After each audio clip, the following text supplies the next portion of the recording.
আজকের বড় খবর, টি-20 বিশ্বকাপ শুরুর আগেই বড় বিতর্কে জড়ালো পাকিস্তান ক্রিকেট বোর্ড। ভারত বনাম পাকিস্তান মহা ম্যাচ বয়কট করলে কোটি কোটি টাকার আইনি ঝড় নেমে আসতে পারে পিসিবির ওপর।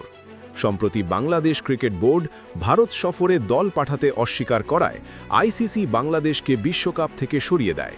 এই সিদ্ধান্তের প্রতিবাদে পাকিস্তান ক্রিকেট বোর্ডও কঠোর অবস্থান নেয় এবং বিশ্বকাপ থেকে সরে দাঁড়ানোর হুমকি দেয়। পিসিবি ইতিমধ্যে 15 সদস্যের দল ঘোষণা করলেও তারা এখনও নিশ্চিত করেনি যে তারা বিশ্বকাপে খেলবে কিনা। চেয়ারম্যান মহসিন নাকভি জানিয়েছেন, পাকিস্তান সরকারের সঙ্গে আলোচনা করে চূড়ান্ত সিদ্ধান্ত নেওয়া হবে।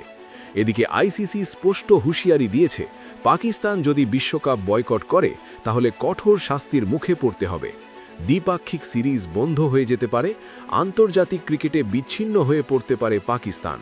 এমনকি পাকিস্তান সুপার লিগে বিদেশি খেলোয়াড়দের অংশগ্রহণেও বাধা আসতে পারে। কিন্তু পুরো বিশ্বকাপ বয়কট না করলেও, শুধু ভারত ম্যাচ না খেললেও বড় বিপদে পড়তে পারে পিসিবি। কারণ ভারত বনাম পাকিস্তান ম্যাচ হল বিশ্ব ক্রিকেটের সবচেয়ে দামি ম্যাচ।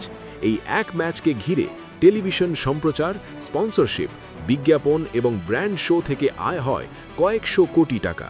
মিডিয়া রিপোর্ট অনুযায়ী এই ম্যাচ বাতিল হলে সম্প্রচারকারী সংস্থাগুলোর প্রায় 315 কোটি টাকারও বেশি ক্ষতি হতে পারে।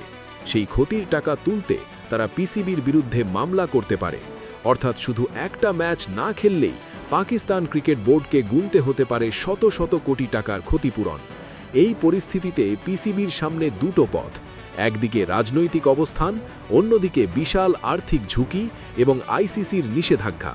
সব দিক বিবেচনা করলে এখন পর্যন্ত যা ইঙ্গিত মিলছে তাতে শেষ পর্যন্ত পাকিস্তান ভারত ম্যাচ খেলতেই পারে। কারণ এই ম্যাচ বয়কট করলে পাকিস্তান ক্রিকেট মারাত্মক আর্থিক ও ক্রীড়া সংকটে পড়ে যেতে পারে। এখন চূড়ান্ত সিদ্ধান্তের অপেক্ষা। পুরো ক্রিকেট বিশ্ব তাকিয়ে আছে পিসিবির ঘোষণার দিকে।